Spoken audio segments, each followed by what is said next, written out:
ইয়া রাসূলুল্লাহ, আপনি যখন বললেন আসসালামু আলাইকুম ওয়া রাহমাতুল্লাহ, এই সালামের আওয়াজ দেওয়ার কারণে আপনার রহমতি বরকতি জবান থেকে যখন আমার বাড়ির দিকে সেই আওয়াজটা ভেসে যাইতেছিল, আমি দেখলাম আসমান থেকে একদল ফেরেশতারা, এক ঝাঁক ফেরেশতারা রহমত নিয়ে আমার বাড়ির দিকে রওনা হয়েছে। এই জন্য আমি ইচ্ছা করে সালামের জবাব দেই নাই। আমি চাইছিলাম পরিপূর্ণ রহমত যেন আমার বাড়িতে একেবারে নাজিল হয়ে যায়। এই জন্য আমি সালামের জবাব ইচ্ছা করে দেই নাই। তাই আমি বলতেছিলাম যে কারো বাড়িতে যাইলে পারমিশন লাগে, সালাম দিতে হবে, সালামের উত্তর আসলে তারপর বাড়িতে প্রবেশ করতে হবে।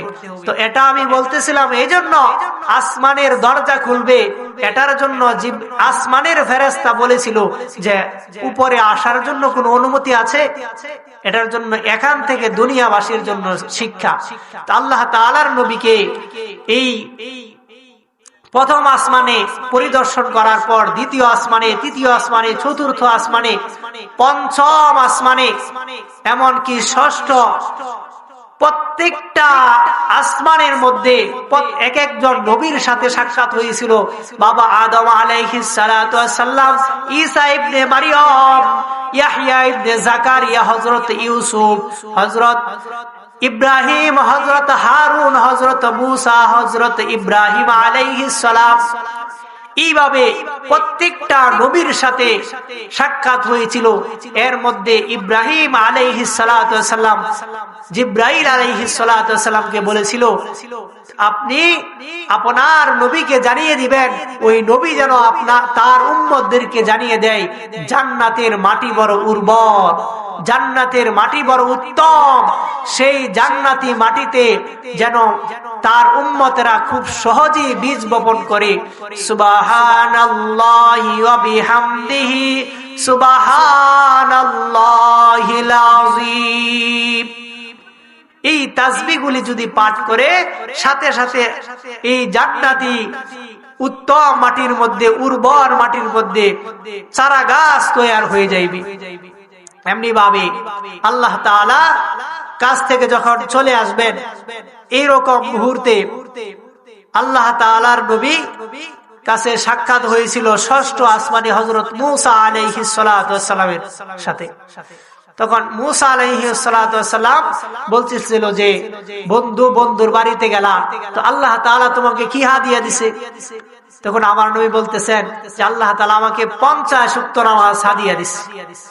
বলতেছেন আমার উম্মতরা তো 4 ওয়াক্ত নামাজই পড়ে নাই, তোমার উম্মতরা তো অত্যন্ত দুর্বল করে বানানো হয়েছে, তারা 50 ওয়াক্ত নামাজ কিভাবে পড়বে? আসলে ঠিক হইতো মুসা নবীর পরামর্শে তো আল্লাহ তাআলার কাছে ফরিয়াদ জানাইছে, আল্লাহ তাআলা 5 ওয়াক্ত কমায়া দিয়েছেন। এমনি ভাবে আল্লাহ তাআলার এবং মূসা আলাইহিস সালাতু ওয়াস সালামের কাছে আসা যাওয়া হয়েছিল, বারবার দরখাস্ত করা হয়েছিল। 5 নং 45 ওয়াক্ত নামাজ যখন কমিয়ে দেওয়া হলো, বাকি 5 ওয়াক্ত নামাজ বাকি রয়েছে। আল্লাহ তাআলার নবী সিজদায় পড়ে কান্নাকাটি করতেছেন, ইয়া আল্লাহ পরওয়ারদিগার, মূসা পয়গম্বরের কথায়, তার পরামর্শে আমি আমার উম্মতদেরকে সওয়াব থেকে বঞ্চিত করলাম। আয় আল্লাহ, 50 ওয়াক্ত নামাজ পড়ে আমার উম্মতরা খুব সহজেই জান্নাতের পথে উঠে যাইতো। আল্লাহ 5 ওয়াক্ত নামাজ এখন মঞ্জুর হয়েছে, 5 ওয়াক্ত নামাজ আমার উম্মতের জন্য সওয়াবের জন্য কম হয়ে গেছে। তখন আল্লাহ তাআলা বলতেছেন, নবী তুমি মাথা উঠাও, নৈরাশ হইও না। আল্লাহ তাআলা ওয়াদা দিতেছেন, প্রতিজ্ঞা করতেছেন, তোমার উম্মতরা যদি এই 5 ওয়াক্ত নামাজ যথাসময়ে 5 ওয়াক্ত নামাজ জামাতের সাথে আদায় করতে পারে, উত্তম সময়ে যত্ন সহকারে, আমি আল্লাহ তাআলা ওয়াদা দিলাম তারা যেন 50 ওয়াক্ত নামাজেরই সওয়াব পায়। সুবহানাল্লাহ। এই জন্য এটা হচ্ছে মেরাজের ঘটনা। এই রজব মাস প্রায় শেষের দিকে, ওই রজব মাসেই আল্লাহ তাআলা নবীকে মেরাজে ডেকেছিল। এই মেরাজ থেকে আমরা তখনই ইবরত হাসিল করতে পারবো যখন আমরা সেই নামাজের সাথে আমরা সুসম্পর্ক রাখবো। এই নামাজ যদি আপনি না পড়েন তাহলে আপনার শরীরের কোনো দাম থাকে না। ছোট্ট একটা হাদিস বলবো। হযরত আনাস রাদিয়াল্লাহু তাআলা আল্লাহর নবীর সাহাবী, মনের ভিতর খুবই স্বপ্ন ছিল মায়ার নবী সাল্লাল্লাহু আলাইহি ওয়াসাল্লামকে কত সাহাবীরা দাওয়াত করে খাওয়ায়। আমি অত্যন্ত গরিব মানুষ, আমি গরিব থাকার জন্য আমার নবীকে দাওয়াত করে খাওয়াইতে পারি নাই। এইভাবে মনের অভাবের জন্য কান্নাকাটি করতেছেন। এমত অবস্থায় তার আম্মা জান বলতেছেন, হে আনাস, তুমি কেন রাহমাতুল লিল আলামিনকে সমস্ত মানুষ সমস্ত সাহাবীরা দাওয়াত খাওয়াই, কিন্তু আমি কপাল পুরা হতভাগা গরিব সাহাবী থাকার কারণে তাকে দাওয়াত করতে পারি নাই, এই জন্য কান্নাকাটি করতেছে। তখন ওই সাহাবীকে তার আম্মা জান বলতেছেন, যাও তোমার নবীকে দাওয়াত দিয়ে আসো। তখন দাওয়াত কনফার্ম করার পর কি দিয়ে খাওয়াইবে, গরিব মানুষ, আয়োজন কি করবে? তার আম্মা জান পালের মধ্যে একটা বকরি ছিল, ওই বকরিটা দুধ দুহন করে বাজারে বিক্রি করলে যে টাকা পাইতো সেই টাকা দিয়ে তার সংসার চলতো। আমার নবীর মহাব্বতে সেই বকরিটা জবাই করে দিছে।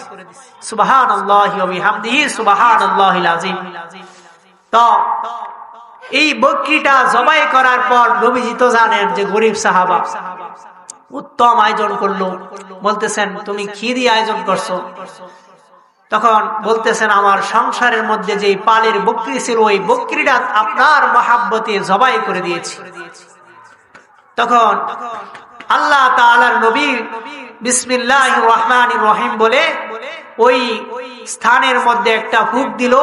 ওই জীবিত বকরির হাড্ডিগুলি এক স্থানে যখন রাখা হলো, তখন জীবিত পরিপূর্ণ আগের মতন একটা বকরি জীবিত হয়ে গেছে। সুবহানাল্লাহি ওয়া বিহামদিহি সুবহানাল্লাহিল আযীম।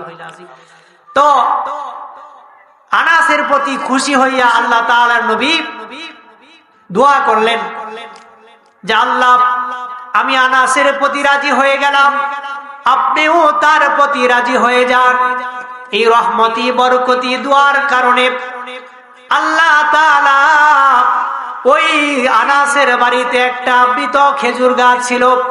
ওই খেজুর গাছ আল্লাহ তাআলার বরকতি নবীর উসিলায় মৃত গাছটি জীবিত হয়ে গেছে। এই জীবিত গাছ এমন ভাবে খেজুর ধরা দিছে, এই খেজুর বিক্রি করে করে আনাস দিনে দুপুরে রাত্রের আধারে বড়লোক হয়ে গেছে। আর কিছু মানুষ হঠাৎ বড়লোক হয়ে গেলে প্রতিবেশী তো জলে, এমন জ্বলা জলে তাকে কিভাবে নিচে নামানো যায়। আনাস যখন বড়লোক হয়ে গেল, তখন একদল চিন্তা করলো যে আনাসকে কিভাবে ধ্বংস করা যায়। তো হঠাৎ ওই খেজুর গাছ মারা গেল। আল্লাহ তাআলার নবীর কাছে যখন সংবাদ পৌঁছে গেল, সংবাদ পৌঁছে যাওয়ার পর আনাসকে বলতেছেন, হে আনাস, আসো আসো, চলো চলো, ওই খেজুর গাছের নিচে যায়, কি সমস্যা দেখি। তখন মায়ের নবী সাল্লাল্লাহু আলাইহি ওয়াসাল্লাম যদি গায়বী জানতো, তাহলে তো ওই স্থান ত্যাগ করে খেজুর গাছের নিচে আসার কোনো প্রয়োজন ছিল না। তো যারা বলে নবীজি গায়ব জানে, এটা তো ভুল ব্যাখ্যা। আল্লাহ ছাড়া কেউ গায়বী জানে না, এটা অন্তরে বিশ্বাস করতে হবে। তখন মায়া নবী সাল্লাল্লাহু আলাইহি ওয়াসাল্লাম তদারকি করতেছেন, গাছটি কেন মারা গেল। জিব্রাইল আসছে, আয়েশা কানে কানে জানায়া দিছে, ইয়া রাসূলুল্লাহ, গাছটি তো এমনি এমনি অনার্থক মারা যায় নাই। ওই গাছের উপরে দেখেন যে একটা মৃত বেনামাজির শরীরের কবর থেকে হাড্ডি আইনা ওই গাছের মধ্যে লটকায়া দিছে। চিন্তা করছেন, একটা বেনামাজির শরীরের হাড্ডি কবর থেকে এনে গাছে লটকানোর জন্য যদি গাছ মারা যায়, তাহলে বুঝেন আমার আর আপনার শরীরের হাড্ডির কি পরিমাণ আল্লাহর কাছে দাম আছে। যারা নামাজ পড়ে এবং পড়ে না, যারা নামাজ পড়ে আবার সারে আবার ধরে, তারা চিন্তা করেন নামাজের দাম আছে না নাই। এই জন্য আল্লাহ তাআলা ওয়াদা করেছেন, যদি কোনো মানুষ 5 ওয়াক্ত নামাজ যথা সময়ে পড়ে নেয়, তাহলে আল্লাহ তাআলা 50 ওয়াক্ত নামাজের সওয়াব দান করবেন। আল্লাহ তাআলা যদি আমাকে আপনাকে 5 ওয়াক্তের বিনিময়ে 50 ওয়াক্তের সওয়াব দান করে, তাহলে আল্লাহ তাআলার কোনো লস হবে না, বান্দার কোনো লাভ খাস্তা হবে না। অল্প আমল করে করে মুহাম্মদ সাল্লাল্লাহু আলাইহি ওয়াসাল্লাম এর উম্মতরা জান্নাতের পথ ধরে নেবেন। আস্তে আস্তে করে যেই পথ দিয়ে ইচ্ছা সেই পথ দিয়ে জান্নাতে চলে যাইবে। এমন রহমতি বরকতি নবী পেয়েছি, পাইলে নিরালাই গো নবী, পাইলে নিরালা। 2 কদমে চুমু খাবো, 2 কদমে চুমু খাবো, চরম ধুলি মাখবো গায়, পাইলে নিরালাই গো নবী, পাইলে নিরালাই।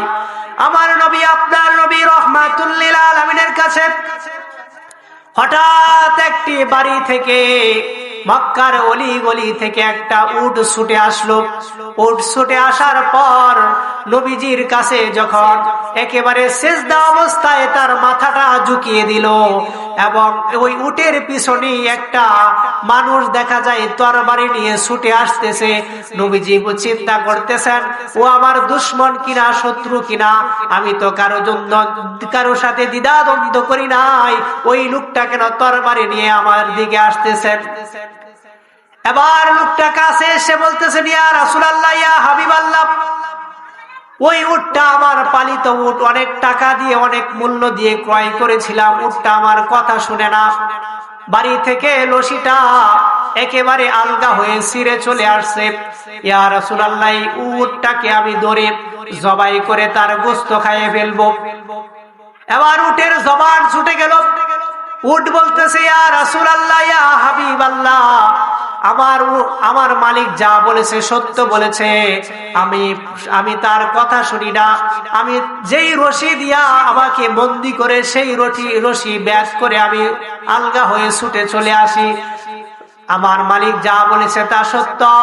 আমি আজকেও আমি পলায়ন করে চলে আসছি।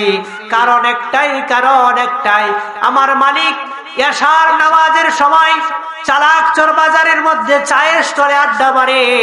চালাকচর বাজার থেকে যখন এশার নামাজ না পড়ে আবার রাতের অন্ধকারে 1 কদম 2 কদম হাঁটি হাঁটি পা করে কম্বলের নিচে লেপের নিচে খুব শান্তির ঘুম ঘুমায়, ফজরের নামাজও পড়ে না। এই জন্য উঠ হয়ে নবীর কাছে ফরিয়াদ জানাইতেছে যে আমার আল্লাহর বিধান যে ব্যক্তি পালন করতে রাজি না, সেই বাড়িতে আমি থাকতেও চাই না।